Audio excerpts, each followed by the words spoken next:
Bueno, estamos en hora, así que ahora sí les doy la bienvenida al encuentro del día de hoy. Desde la Hora Social Luis Pasteur les damos la bienvenida al encuentro.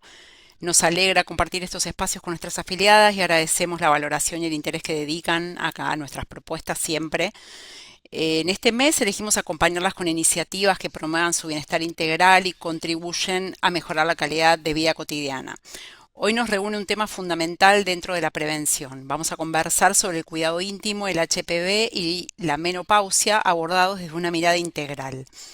La charla va a estar a cargo de la doctora Giuliani Zucchi, que es médica ginecóloga y obstetra, dedicada al acompañamiento integral de la salud ginecológica en todas las etapas de la vida, con especial foco en la prevención, la educación en salud y el acompañamiento informado de sus pacientes.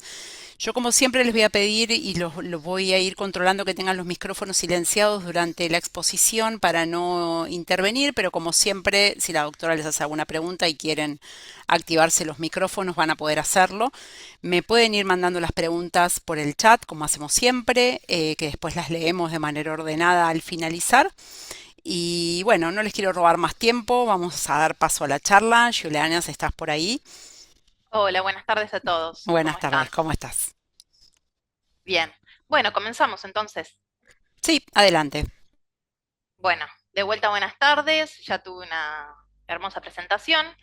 Em, Soy Juliana Succi y bueno, como dijo Andrea, hoy vamos a hablar de estos temas. Elegimos estos ejes porque son temas que en general siempre generan dudas, a veces hasta miedo y vergüenza, y siempre son situaciones frecuentes que forman parte de la vida cotidiana. Vamos a ver si pasa. Esto no está pasando. Ahí tengo la presentación está Sí, puesta. pero no. A ver, ahí está. Ahí estamos, ahora sí. Muy bien. Como introducción, la salud íntima no es solo una ausencia de enfermedades, información, prevención y calidad en cada etapa. Entonces, a medida vayamos abordando la presentación, vamos a ir pasando por información que nos va a ser útil tanto en la adolescencia como en la edad reproductiva, el climaterio y también la posmenopausia. Siempre es importante saber, el cuerpo va cambiando durante toda la vida, pero la necesidad de información siempre se va a mantener y por eso es importante tener presente este concepto. Y para arrancar, vamos a hablar sobre cuidado íntimo. Tenemos a lo largo también de toda la charla, vamos a nombrar siempre a la vulva, a la vagina, van a ser términos que continuamente voy a ir mencionando, entonces fundamental tener la diferencia entre cada una. Que la vulva es la imagen de la izquierda y es todo lo externo. Nos vamos a tenemos el labio mayor, que es lo que la piel, lo que se ve por fuera. Los labios menores son los internos. El capuchón del clítoris, que va a rodear todo el clítoris, la uretra, que es el orificio por donde hacemos pis, y el introito a la vagina, que es la entrada a la vagina, y la vagina, cuando hablamos de vagina, es el canal por dentro. Y esto es fundamental. Nosotros, cuando hablamos de externo, es todo lo que es vulva, y cuando hablamos de interno, es la vagina. La vagina es el canal por donde, por ejemplo, yo coloco el espéculo cuando voy a hacer la toma de PAP. Y lo que vemos en la vagina es, lo único que podemos llegar a ver es el cuello del útero, porque todos los demás órganos, acá tenemos el útero, las trompas de falopio y los ovarios, están dentro del abdomen. Entonces, principal, cuando tenemos un flujo, vamos a hablar del flujo y vamos a ver que es una de las consultas más frecuentes que tenemos en el consultorio, cuando un flujo es normal y cuándo nos tiene que llamar la atención. A lo largo del ciclo, el flujo va cambiando. Entonces, lo normal es que vaya siendo claro, transparente, blanco, y siempre va a ir fluctuando. A veces va a ser más líquido, a veces va a ser más espeso. ¿Por qué? Porque las hormonas, como van cambiando a lo largo del ciclo, van a modificar el flujo. Pero nunca tiene que tener olor, ¿sí? Y nunca tiene que generar ningún síntoma. ¿Cuándo tienen que consultar? Cuando el flujo tiene feo olor, cuando genera algún síntoma, ya sea tanto en la vagina como en la vulva, puede generar picazón, ardor, o cuando genere dolor o también dolor durante las relaciones sexuales. Mito frecuente, y esto son las frases que siempre aparecen en el consultorio y que suelo escuchar un montón, y que no todo lo que parece higiene salud. Si uso protectores diarios, estoy más limpia. El jabón blanco es el más sano, el blanco el de lavar la ropa. Cuanto más perfume, mejor. Las duchas vaginales ayudan a prevenir infecciones. Y esto es todo erróneo. Y vamos a ver lo que realmente pasa. El exceso de humedad altera la flora vaginal. Cuando yo, por ejemplo, uso un protector diario, el protector diario suelen tener un montón de plástico. Por más que sean los que no tienen perfume o sean los que dicen que no tienen nada agregado. ¿Y estos qué van a hacer? Van a generar mayor calor, mayor humedad y pueden alterar la flora vaginal. ¿Qué es la flora vaginal? Nosotros dentro de la vagina y también en la vulva tenemos un montón de microorganismos, que es el ambiente que suele estar y que tiene que estar en la vagina para prevenir infecciones. Entonces van a haber hongos, van a haber bacterias que tienen que estar de una manera estable, ¿sí? Y de una cantidad que ya el organismo lo ordena así. Si nosotros alteramos este ambiente, ahí es cuando empiezan a venir los problemas.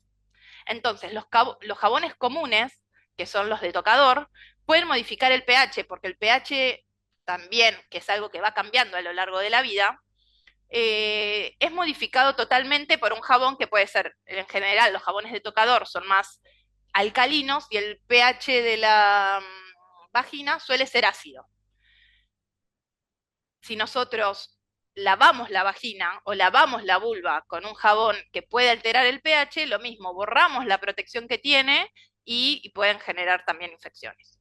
Las duchas vaginales aumentan el riesgo de infección. ¿Por qué? Por lo mismo. Nosotros estamos borrando la protección. Entonces siempre lo que se debe lavar es la vulva, o sea, es todo lo externo, y para eso ahora vamos a ver qué es lo que tenemos que hacer. La vagina nunca se debe de tocar, no se debe de hacer ducha vaginal y no hay que usar bidet.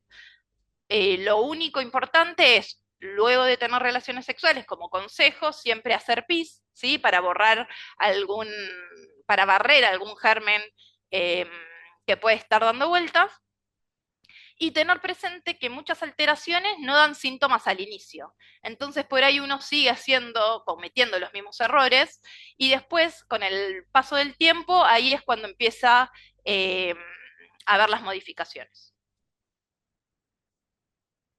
Entonces, ¿qué va a ser lo que sí ayuda? Lo que sí ayuda es la higiene suave una vez al día, es decir, siempre que nos duchamos, la higiene, el agua siempre tiene que caer de arriba para abajo y lo que voy a lavar es toda la vulva. No está prohibido el uso de protectores diarios. El uso de protectores diarios, como ya dije, hasta aumenta la cantidad de flujo. Pasa un montón que me dicen, doctora, dejé de usar protectores y el flujo disminuyó. Sí, o al revés, uso protectores y me aumentó la cantidad de flujo. Porque sí, porque lo va a generar, porque el cuerpo todo el tiempo va a estar combatiendo ese calor que puede generar el protector diario. Jabón íntimo con pH adecuado. La realidad, sin ningún conflicto de interés, acá tenemos el dibujo de un jabón que suele tener un pH similar al neutro y también tiene hidratación, entonces es apto para la vulva en general en todas las etapas. También contamos hoy en día con muchos jabones comerciales que no están mal usarlos, no nos van a hacer un daño, entonces también son adecuados. Y también vienen, dependiendo de la etapa de la vida en la que estemos, con diferentes pH. Siempre nosotros en la edad fértil vamos a tener un pH más ácido. Decimos siempre entre 3,8 y 4,5. Y cuando después de la menopausia, el pH aumenta un poco, se vuelve un poco más alcalino, se aumenta, y tenemos un pH de alrededor de cercano a los 7. Por eso cuando ustedes vayan a comprar un jabón, si pueden prestar atención a lo que es este pH, eh, sería lo correcto. ¿Sí? Nunca jamás usar el jabón blanco de lavar la ropa porque ese tiene un pH muy, muy alto y puede generar muchísima irritación. La ropa interior, en general, el mayor tiempo posible que usemos ropa interior tiene que ser de algodón, porque lo mismo, el algodón absorbe la transpiración o la humedad que se puede generar y no genera tanto aumento de temperatura como puede ser, por ejemplo, una ropa de lycra. No uso del bidet y ducha vaginal, que es lo que explicaba antes, y siempre el uso de crema hidratante en la vulva, o sea, todo lo externo, todo lo que es piel, pensemos que es piel y así como nos podemos poner crema en las manos o en las piernas, hay que hidratar la vulva también. Me ha pasado un montón, doctora, nadie nunca me dijo que me hidrate la vulva. Bueno, con el paso del tiempo, la vulva tiene una piel que es muy delicada y muy finita. Entonces, se empieza a secar así como se empieza a secar la piel de las manos. Entonces, siempre hay que hidratarla. ¿Con qué cremas vamos a usar? Las que no tengan perfume, las que no tengan cosas agregadas, que tengan vitamina A, E, alantoína, las básicas. em, para hidratarlo y esto es algo que nos tenemos que tomar el hábito desde que lo sabemos, hasta toda la vida. Bueno, habiendo dicho esto, vamos a pasar al segundo eje, que es el HPV, el virus del papiloma humano. ¿Qué es el virus del papiloma humano? Es el virus de transmisión sexual más frecuente a nivel mundial. El 80 o el 90% de las personas lo tenemos o lo tuvimos en algún momento de nuestras vidas. Es decir, siempre, o el 90% de las personas, en algún momento tenemos contacto con el virus del HPV. Entonces, decir yo tuve HPV, sí, lo tuvimos, siempre lo vamos, o tuvimos el contacto, o lo vamos a tener, o lo estamos teniendo. No nos vamos a dar cuenta si entramos en contacto con el virus. Por eso es que nos tenemos que hacer los controles ginecológicos todos los años. La gran mayoría de las veces el cuerpo lo elimina sin que nos demos cuenta. Es decir, yo entro en contacto con el virus puede generar alguna lesión o no, y después el cuerpo con unas buenas defensas lo elimina y así se deja de tener el virus y después hay contacto de vuelta y así el cuerpo todo el tiempo vamos a estar entrando en contacto y eliminándolo. Entonces, importante saber que no todos los tipos de HPV son iguales. ¿Por qué? Porque tenemos el HPV de bajo riesgo, que es el que puede producir verrugas genitales. No se asocian a cáncer y generan más impacto emocional que riesgo real. Me ha pasado un montón de veces, se acercan las pacientes a consultar por alguna, por ejemplo, verruga en la vulva y empiezan yo tengo HPV. Sí, bueno, ya aprendimos. Decir yo tengo HPV no tiene mucho significado por esto de que hablamos de que en general lo tenemos todos, o lo tuvimos, o lo vamos a tener.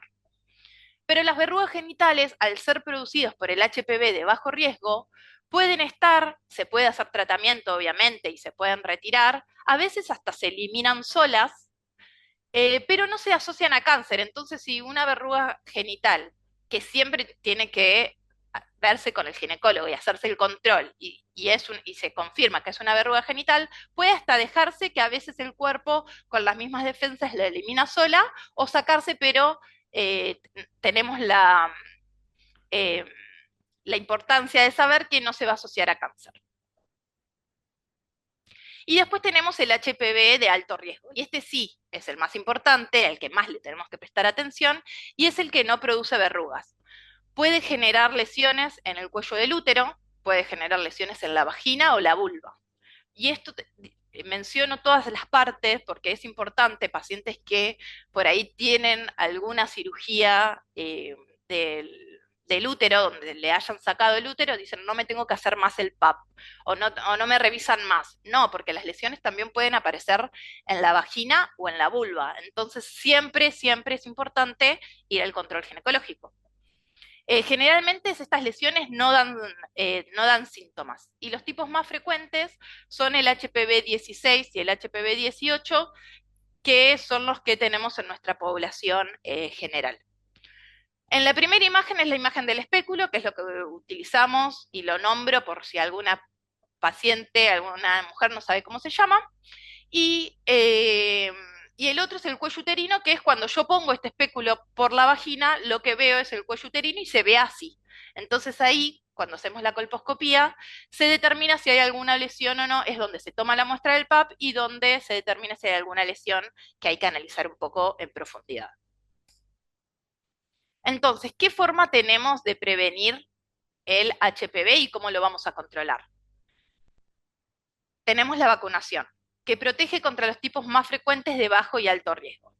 Por suerte, a partir del 2011, la vacunación aparece en el calendario nacional para niños, para niñas en realidad aparece primero a partir de los 11 años y en el 2017 ya se incorporó a los varones también.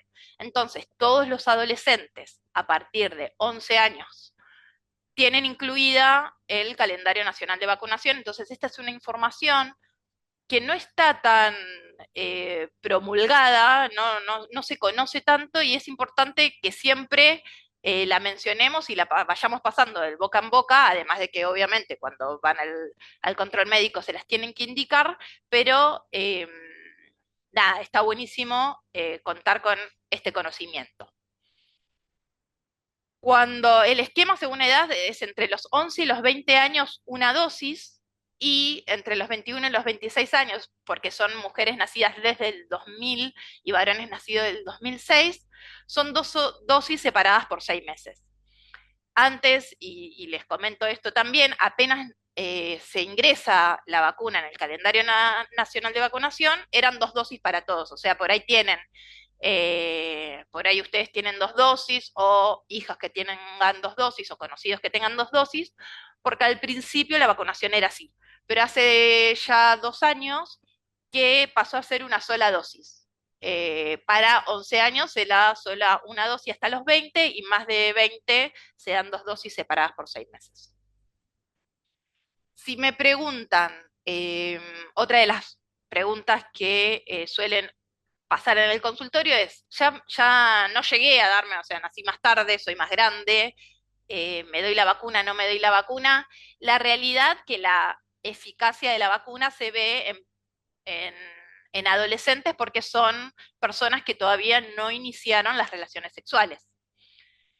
Después de esto, cuando ya uno, como ya dijimos, una vez que uno inicia relaciones, entra en contacto con el virus del HPV, tiene mucha menor eficacia. Por eso, para cada caso en particular, hay que charlarlo en el consultorio para ver si se indica o no la vacuna. Otra forma de prevenir y controlar el HPV, y esto cuando digo prevención es la prevención del cáncer de cuello de útero o del cáncer de vagina o del cáncer de vulva, que es que cuando aparecen estas lesiones, si nosotros una lesión no las detectamos y la dejamos estar y no se controla y no se trata, puede generar, si es un HPV de alto riesgo el que produjo esa lesión, a lo largo del tiempo puede generar cáncer. Entonces, obvio, dentro de los controles ginecológicos, el PAP, la colposcopía y el test de HPV, que son los estudios que indicamos siempre. El PAP, como ya mencioné, es la toma de muestra, que de hecho en la primera figura se puede ver, que se hace una toma de muestra del cuello del útero, tanto de la parte externa como la interna, y eso se manda a analizar, se pone en un vidriecito y se manda a analizar para que una patóloga lo vea al microscopio y diga si esas células de ese cuello del útero fueron modificadas por el virus del HPV. Después la colposcopía es lo que hace el ginecólogo en el consultorio, que es con el colposcopio, que es la imagen que está a la derecha, examina ese cuello de útero, la vagina y la vulva para ver si no hay alguna lesión. Entonces, sería un doble método de testeo, tanto como el PAP, que evalúa las células, como la colposcopía, que evalúa las lesiones más a simple vista.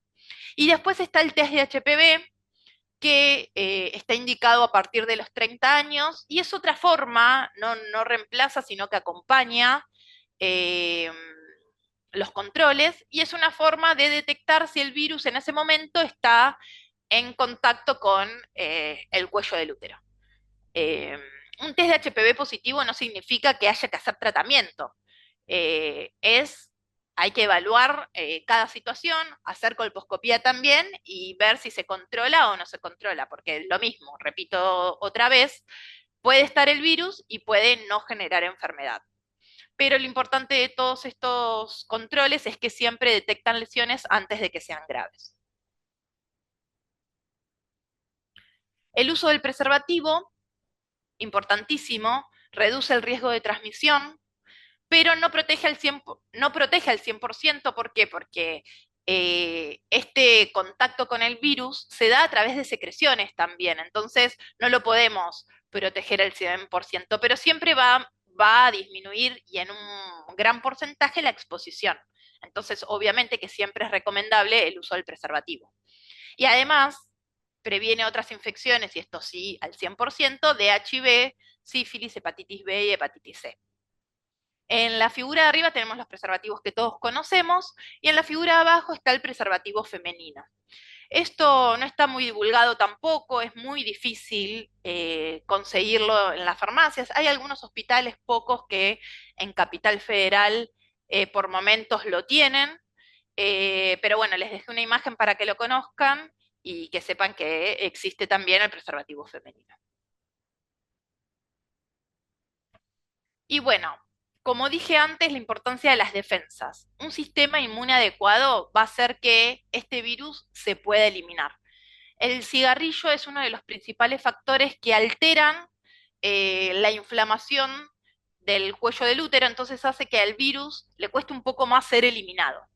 Entonces siempre he recomendado no fumar y el buen descanso y una alimentación equilibrada para mejorar este sistema inmune y que el virus no genere ninguna lesión.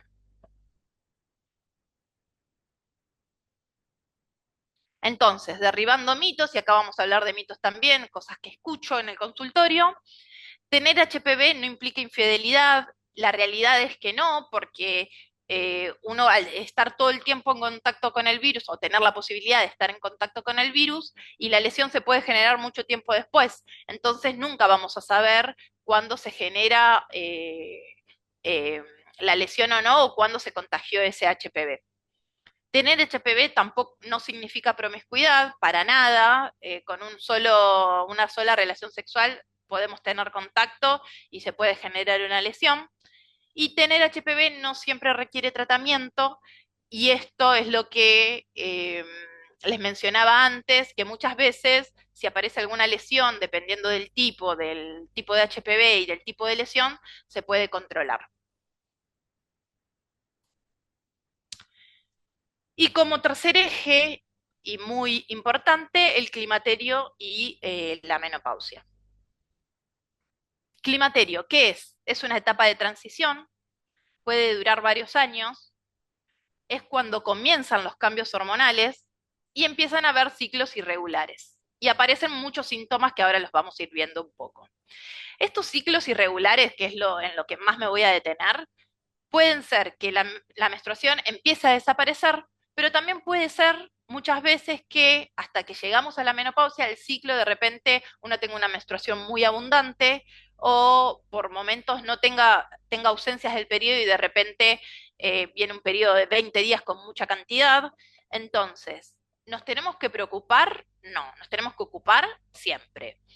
Cuando el ciclo empieza a desregularizarse, es decir, algún mes puede venir, algún mes no, no es para preocuparse. Pero ahora, cuando tenemos un ciclo donde vienen mucha cantidad, ahí sí hay que sí o sí hacer la consulta en ese momento, porque puede generar obviamente la pérdida de sangre que uno se vuelva anémica, por ejemplo. Entonces, muchas veces se da tratamiento para eso. La menopausia, ¿qué es la menopausia?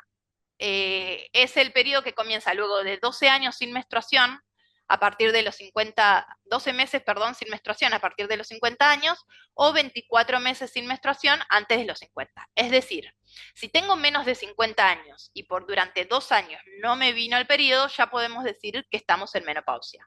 Ahora, después de los 50, la cuenta es, tengo que esperar un año sin que me venga la menstruación para decir estoy en menopausia.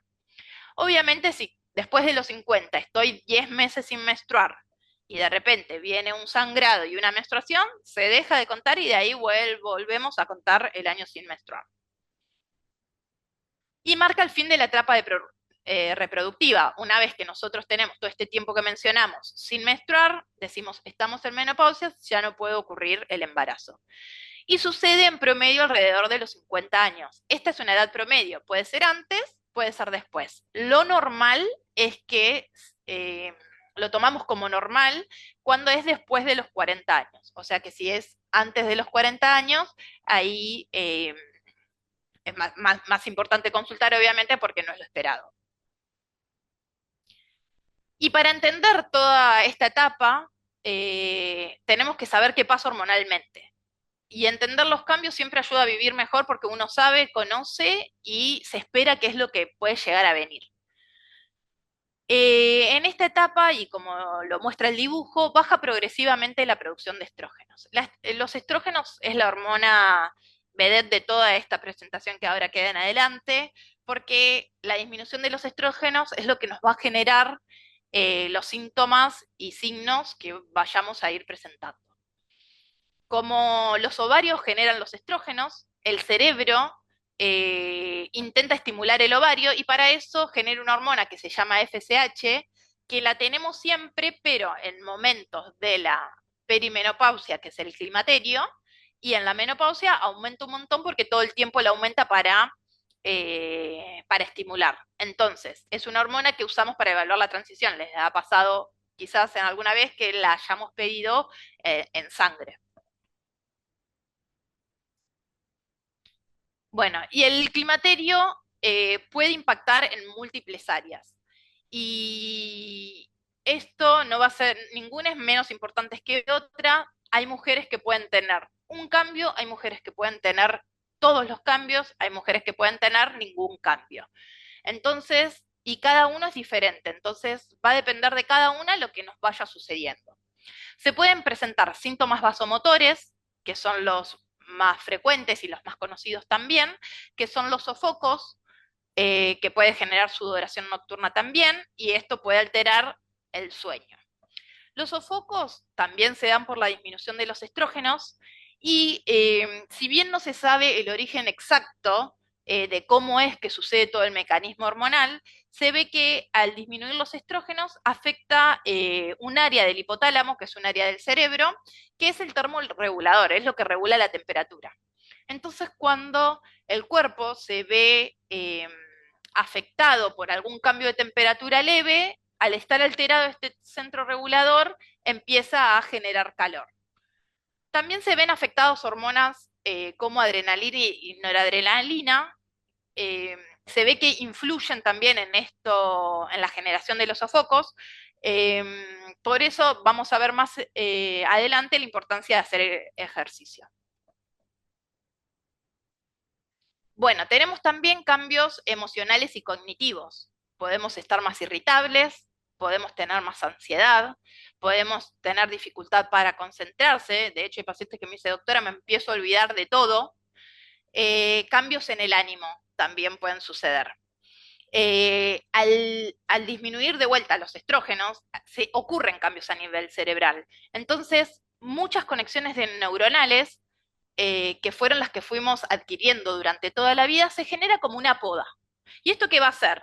Que el cerebro dice, bueno, yo me quedo con lo mejor aprendido. Y ahí empieza una nueva etapa donde el cerebro se va a seguir modulando, no es que se queda congelado, sino que se sigue modulando y cambiando, pero con la información que ya adquirimos a lo largo de la vida. Entonces, podemos notar estos cambios al principio que nos cueste, que nos olvidemos, que nos cueste un poco más eh, eh, aprender en un momento, pero son cambios, y esto pasa para todos, que cuando el estrógeno empieza a disminuir se siente como más abruptamente y después a medida que pasa el tiempo todo se va adaptando y todos los síntomas y signos empiezan a disminuir.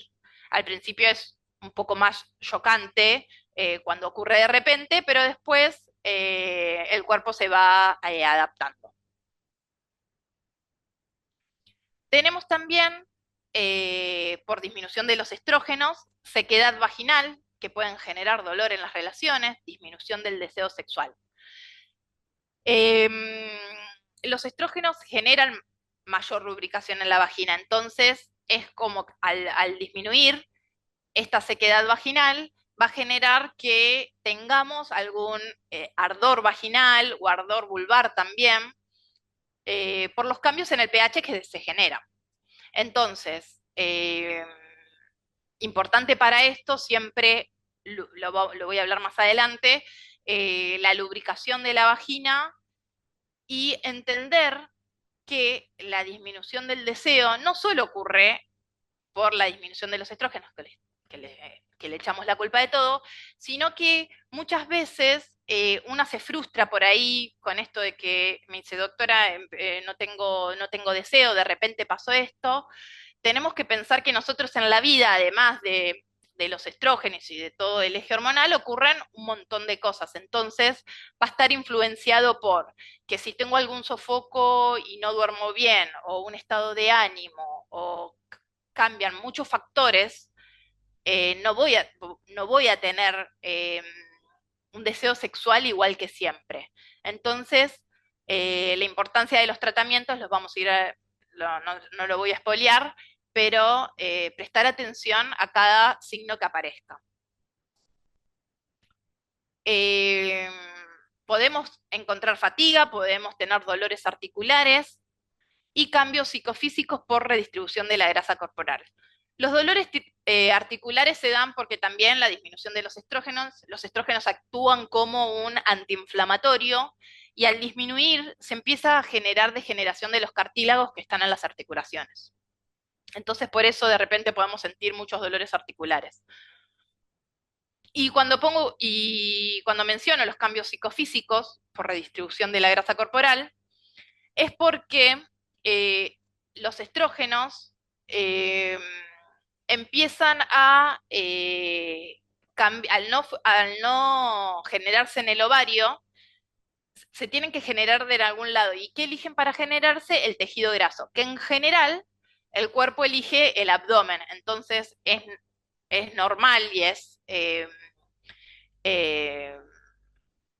que siempre es así, que la grasa, por más que uno haga ejercicio, me diga, doctora, tengo más grasa en el abdomen. Sí, hay una redistribución. Y si bien los cambios van a ser habituales, uno se tiene que ir adaptando al nuevo cuerpo que vaya teniendo. Bueno, ¿qué tipos de tratamientos existen? Hay tratamientos no hormonales, tratamientos hormonales, tratamientos locales y regenerativos. Un pilar fundamental en el manejo de todos los síntomas son los cambios en el estilo de vida. Una alimentación saludable. Cuando digo alimentación saludable, estamos hablando de eh, evitar, obviamente, ultraprocesados, de comer fruta, de comer variado, de comer verduras, de cocinarse, ¿sí? Pero un tema a destacar en esta parte es que hay fitoestrógenos. ¿Qué son los fitoestrógenos? Es un compuesto natural que es de origen vegetal, que está en los alimentos. Entonces tenemos que buscar fitoestrógenos en los alimentos, que tiene una estructura obviamente similar a la de la hormona, y nos puede ayudar a el manejo de todos estos síntomas. Ejemplos se pueden buscar obviamente y pueden consultar también con el nutricionista en esta etapa, es súper importante porque las guía en cómo es el nuevo metabolismo que se empieza a dar.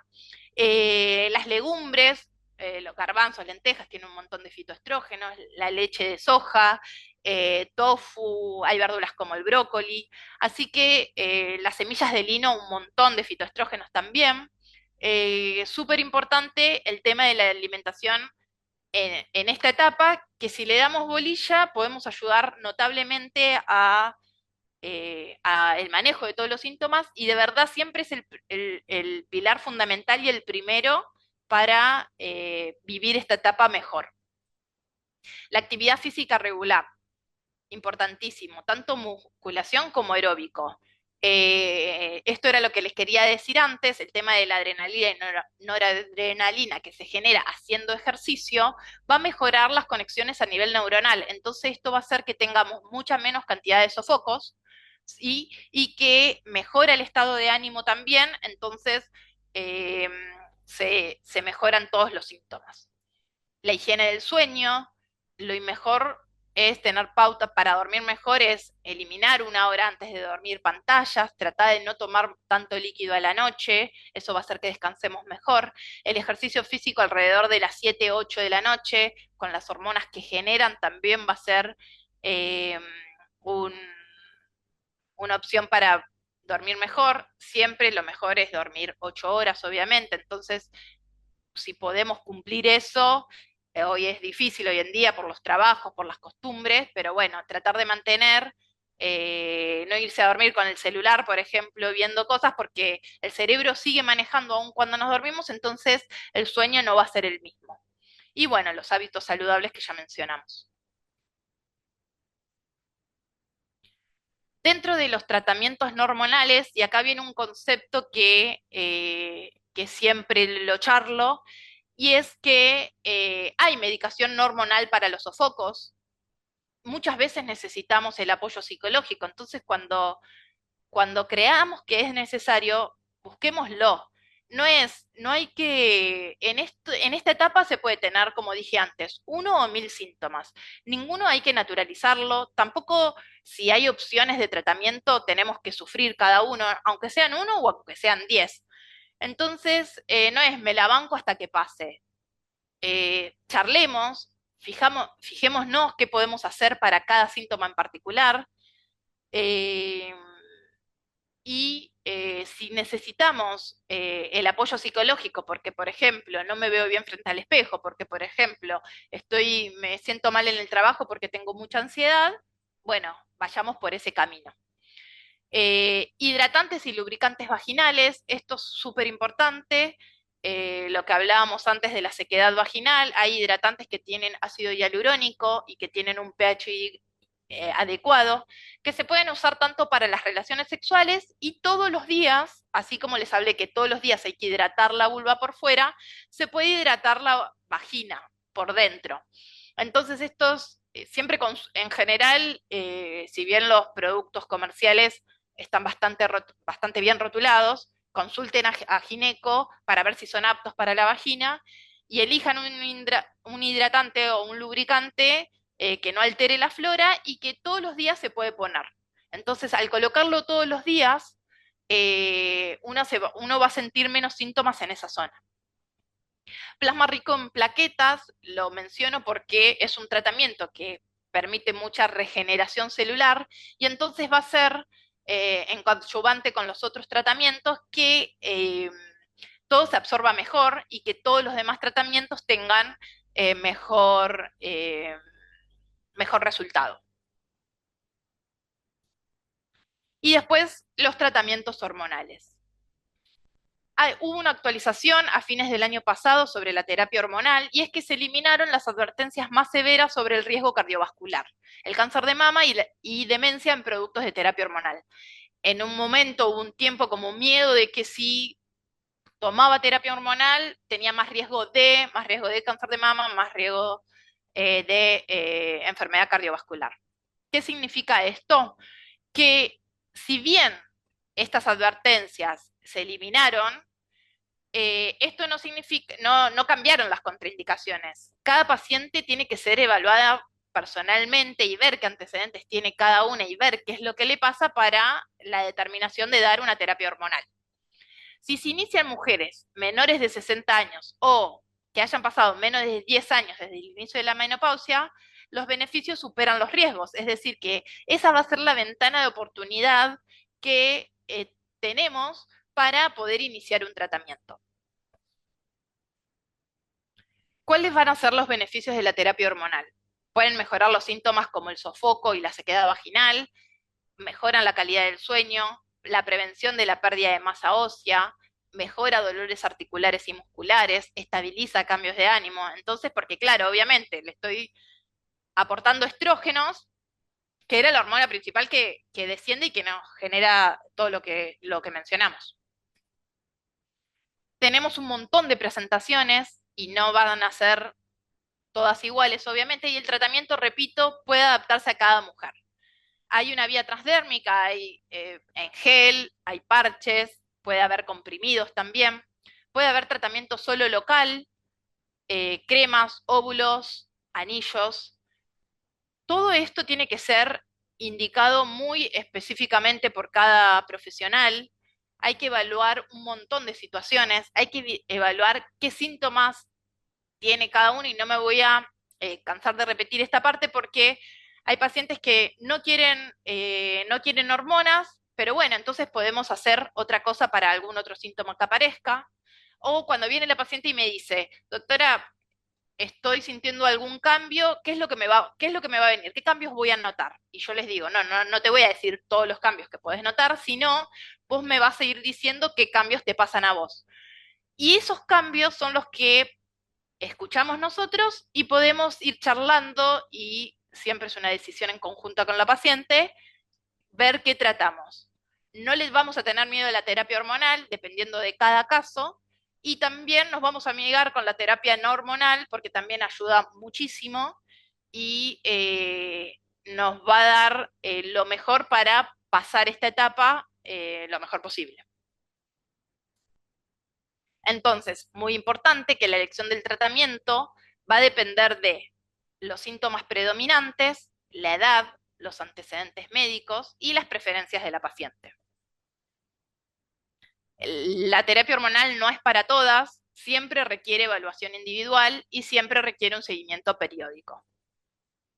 Entonces, como conclusiones, dentro del eje de cuidado íntimo, menos productos, más equilibrio.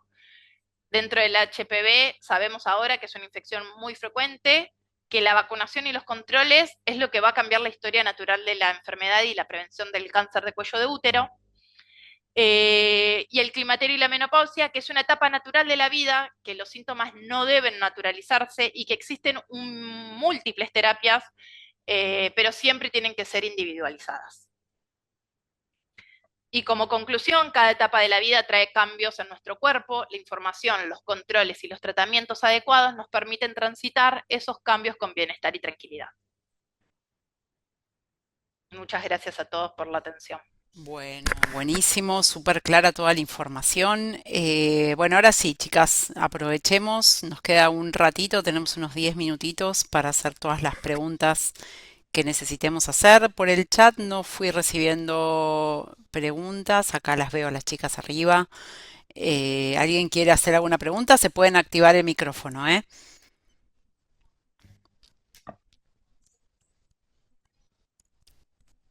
A ver quién se anima a romper el hielo.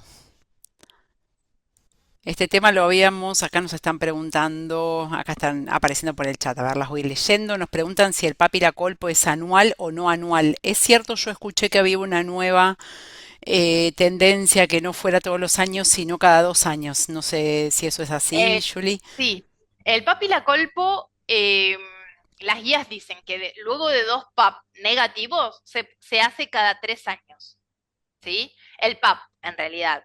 La colpo el examen físico en general lo tenemos que seguir haciendo por esto de que puede aparecer alguna lesión, tanto en la vulva como en la vagina, y no solo lesiones producidas por el HPV, también existen muchas dermatitis, por ejemplo, crónicas que muchas veces se dan en la vulva y que van a prevenir hasta el cáncer de vulva. Entonces, la colpo, así como el examen físico, eh, hay que realizarlo igual. Ahora, el PAP sí se puede hacer cada 3 años luego de dos negativos. Perfecto, eso había escuchado yo también, no importa la edad, indistintamente de la edad que una tenga. Después de dos Indistintamente negativos, de la edad, mira, exacto. bueno, acá Vero nos dice que llegó tarde, pero justo para la parte de la menopausia, Vero, después igualmente si querés te podemos compartir la grabación por si querés escuchar la primera parte también. Adriana, veo que estás con el micrófono activado. ¿Querés preguntarnos algo? Adriana Espósito, no sé si... Ah, no te veía con el micrófono abierto, pensé que querías hacer alguna pregunta. Acá Vero nos pregunta, ¿los complementos tipo magnesio, colágeno ayudan? Yo hace un tiempo incursioné en el magnesio y parece que me ayuda un poco con el sueño. Bueno, los complementos, la teoría dice que todavía no es algo indicado per se por el claro ayuda que da en estos síntomas, pero yo muchas veces lo pido en sangre porque cuando da bajo, sí influye un montón en lo que es el estado de ánimo y eso genera también una alteración del sueño. Entonces, muchas veces la paciente se empieza a complementar con magnesio y me dice, doctora, mejoró un montón. Y sí, porque lo más probable es que lo hayas tenido bajo y entonces está indicado cuando está bajo en sangre. Bien, buenísimo el dato. Nos preguntan también cuál crema o lubricante sería recomendable para la etapa de la perimenopausia. Bueno, para la etapa de la perimenopausia tenemos que buscar lubricantes, puedo decir marcas total, bueno, hay acá que No eh, pasa nada, podés decir no pasa nada con tranquila, las marcas. podés hablar tranquila. Eh, que siempre aclaran que tenga pH vaginal adecuado, ¿sí? Pueden ser los de la marca Viasec, pueden ser los de la marca de Perpiel, que es de Bernabó, Intimi, o pueden ser los de vagina. Esas tres marcas tienen certificado el pH y son recomendables. ¿Qué pasa? Todas las vaginas y todas las vulvas son diferentes. Entonces, siempre tenemos que probar un producto y ver si toleramos ese producto, como cualquier producto que hacemos. Por ahí una crema a alguna le genera alergia y a otra no. Lo que sí es importante saber es que cuando uno tiene por ahí mucha irritación vulvar, cualquier producto, por más apto que sea, le puede generar alguna molestia. Entonces, si pasa eso, hay que consultar en ese momento para el examen físico para decir, bueno, primero hagamos algo para que la vulva no esté tan irritada y después usamos la crema o el lubricante. Entonces, dependiendo de cómo sea eso, es lo que vamos a indicar una cosa u otra. Bien, excelente. Y nos preguntan también cuáles serían los beneficios del plasma enriquecido. No, dice Un Susana que nunca lo montón, había porque escuchado. estamos acostumbrados a hacernos en la cara. Y lo que hace el plasma es, el plasma, ¿cómo se obtiene? El plasma rico en plaquetas es el plasma es una porción de sangre que, es una porción de la sangre, mejor dicho.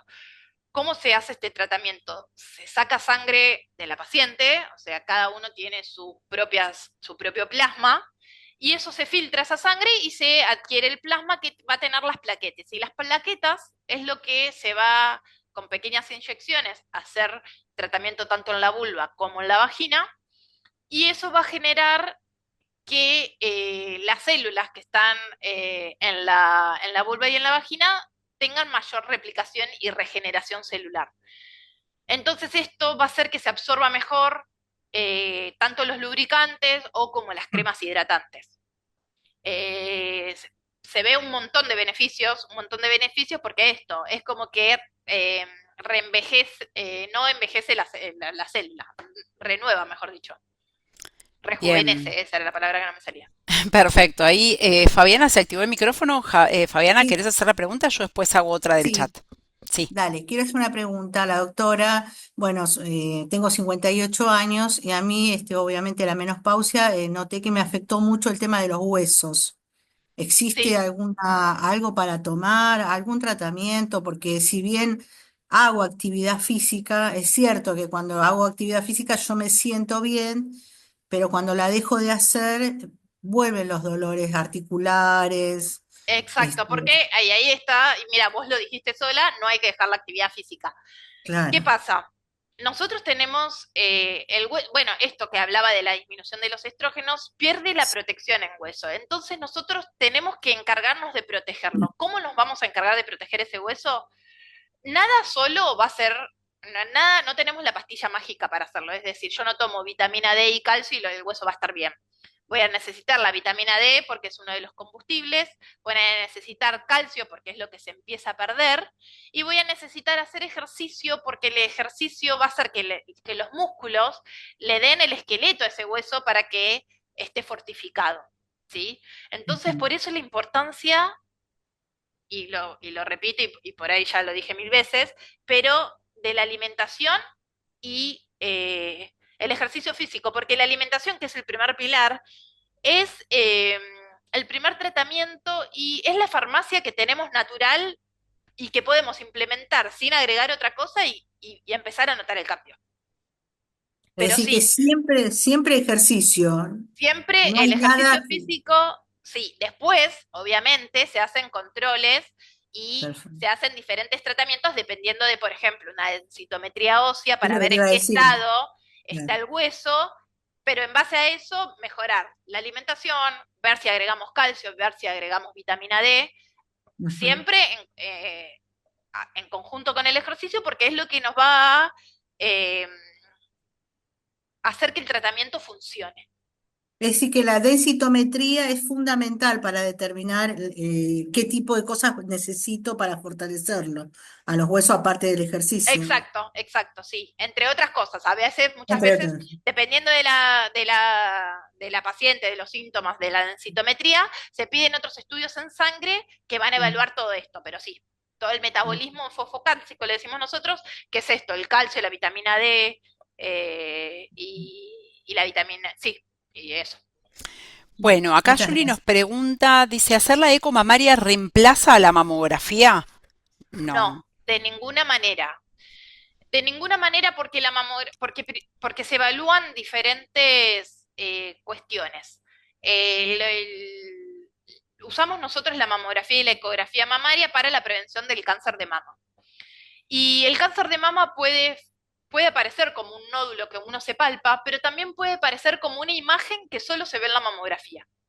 Y hay muchas pacientes que por tener una mama densa, una mama glandular o una mama muy displásica, en la mamografía todo no se llega a ver, entonces por eso también se manda la ecografía, porque muchas veces la ecografía ve lo que no ve la mamografía y la mamografía ve lo que no ve la ecografía.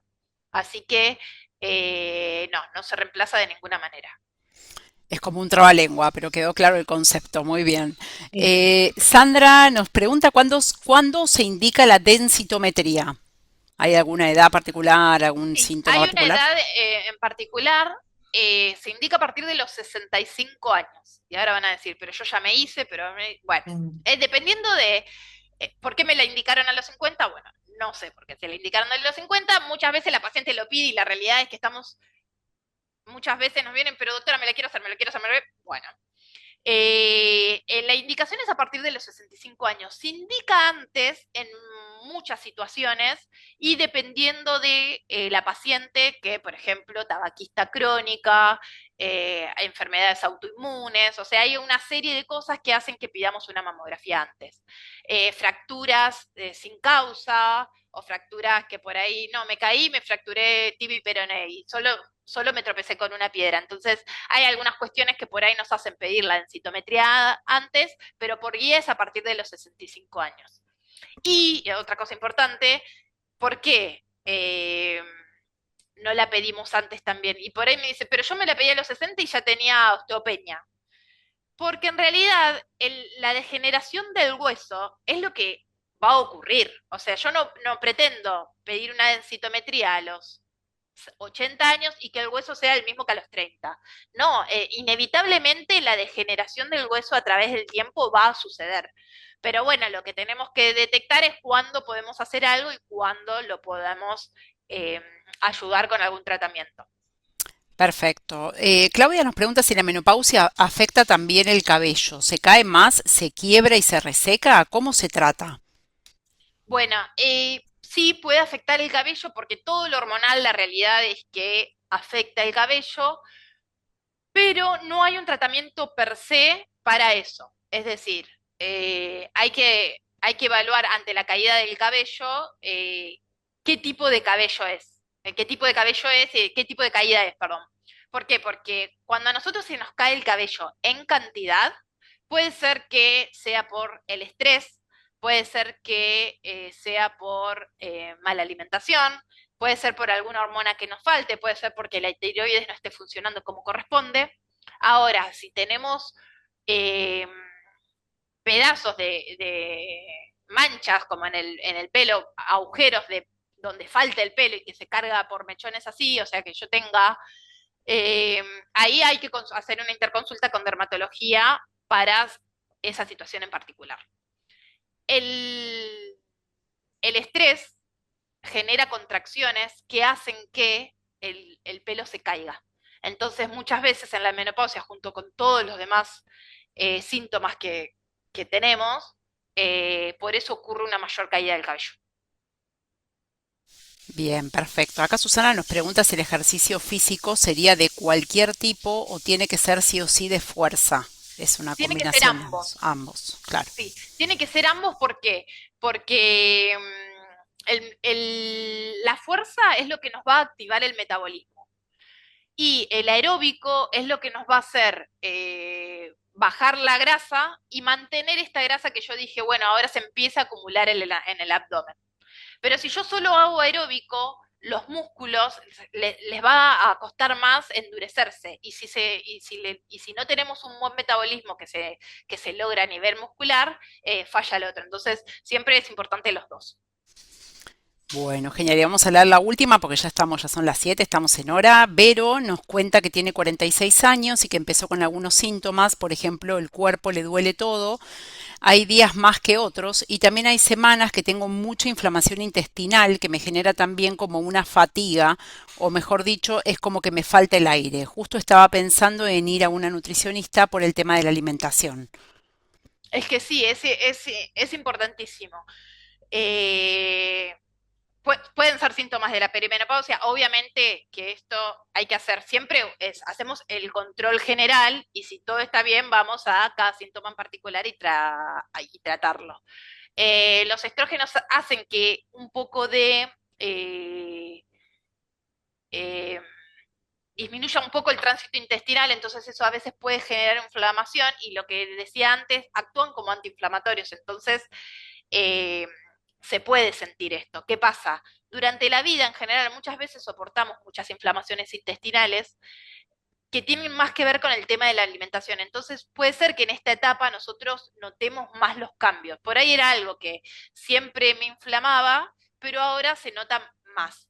Entonces lo que yo siempre recomiendo es que eh, si queremos probar a ver si hay algún tema de inflamación intestinal, hagamos una dieta donde disminuyamos un poco lo que inflama el intestino, que son los hidratos, obviamente la comida chatarra, pizza, empanadas, todo eso, pero hacer por lo menos, no sé, una semana donde tome mucho agua, eso sí es fundamental, la toma de agua, eh, no gaseosas, por más que sean light, no gaseosas, y las verduras hacerlas cocidas, ¿sí? Esto va a hacer que el intestino se desinflame. Entonces, si yo empiezo a ver mejoría de los síntomas con esta dieta que hago por una semana, digo, bueno, entonces es por acá. Entonces ahí sí, voy a consulto más por ese tema, voy a un gastroenterólogo, voy a una nutricionista, dependiendo de la paciente. Muy bien. Perfecto, bueno, buenísimo. Bueno, súper claro todo. No sé, chicas, si que alguien quiere, aprovechamos estos últimos 2 minutitos, si alguien quiere preguntar algo más. Si no, bueno, yo por mi parte, acá, bueno, empezaron a aparecer algunos mensajes de gracias. Te agradezco un montón la participación, la verdad que, bueno, era bien enfocado a lo que queríamos transmitir en este encuentro del día de hoy, con la intención de que siempre nos encuentre más informados, más fuertes, más libres, y es todo lo que estamos intentando dentro de todas las cosas que tenemos planificadas para el mes de la mujer. Chicas, como siempre, la charla se está grabando, así que bueno, en unos días, una semanita más o menos, la vamos a tener disponible. Si alguna quiere volver a escuchar algo de todo lo que nos dijo la doc. Nuevamente, muchísimas gracias. Cualquier consulta que le quieran hacer, ¿vos tenés atención en alguno de nuestros centros médicos, Juliana? Sí, estoy en el centro de Martínez, que estoy los lunes por la tarde y sábado por medio también por la mañana. Obviamente eh, pueden acercarse cuando quieran. Les agradezco a todos por la atención también y recalco esto, no sobrenaturalicemos los síntomas, veamos qué podemos hacer con cada uno. A veces van a resultar más, menos, pero ninguna pregunta es tonta, ninguna pregunta da miedo, vergüenza en ninguna etapa de la vida, así que eso llévenselo siempre y díganselo a sus amigas, a sus hijas, a sus madres, a todos, bueno, vayan y pregunten, que sacando las dudas todo va a estar mejor siempre. Y se puede mejorar siempre la calidad de vida, ¿no? Siempre Con se puede algunas, mejorar, tal cual. claramente. Sí, sí, no hace falta sufrir, digo, es un poco lo que Eso, queremos transmitir. sí. Bueno, buenísimo. Chicas, muchas gracias a todas por Gracias. conectarse. Y bueno, nos vemos en los próximos encuentros, que todavía nos quedan algunos. Vos tenés un Instagram también, ¿no, Julie? Sí, que lo habías puesto en la Sí, presentación. sí, Gineco Soy es mi Instagram, y si no por mi nombre, Juliana Suchi, Te podemos encontrar también ahí me pueden encontrar. para Sí. poder seguirte. Bueno, buenísimo. Bueno, muchas Gracias. Listo, gracias. entonces, gracias a Chao. todas, ¿eh? Un beso y que Chao. descansen. Adiós. Gracias.